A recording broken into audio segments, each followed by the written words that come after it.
બોડેલી ગામના રામનગર અખિલ ખેરવા જ્યારે આરસીસી રોડમાં ભ્રષ્ટાચારનો એક પર્દાફાશ થયો છે। કોન્ટ્રાક્ટર સામે તંત્ર કડક નોટિસ બાદ રોડ તોડવાની કામગીરી શરૂ કરવામાં આવી છે।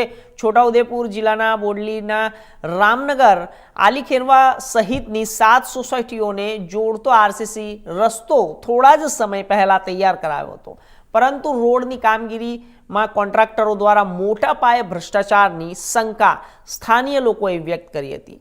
રોડ બાંધકામમાં ગુણવત્તાવાળા મટીરીયલ વાપરવામાં આવ્યો ન હોવાનું, જેના કારણે તાજેતરમાં જ બનાવાયેલા રોડમાં મસમોટા ખાડા પડી ગયા હતા અને તે જગ્યા ઉપર કપચી બહાર નીકળી જવા માટે અને રોડ ટૂંકા ગાળામાં જ બિસ્માર હાલતમાં આવી ગયો। જ્યારે મલાઈદાર કમાણી કરવા તકલાદી કામો પરિણામો સરકારના લાખો રૂપિયા ખર્ચેલા નાણાં પાણીમાં ગયા છે। તો આ મુદ્દે સ્થાનિક લોકોમાં ભારે આક્રોશ છે।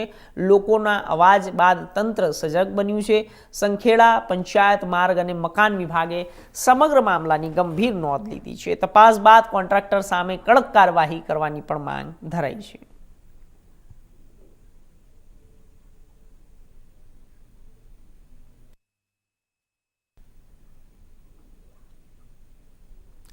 તો આગળ વાત કરીશું ધોરાજીની। ધોરાજી જિલ્લાના તાલુકાનું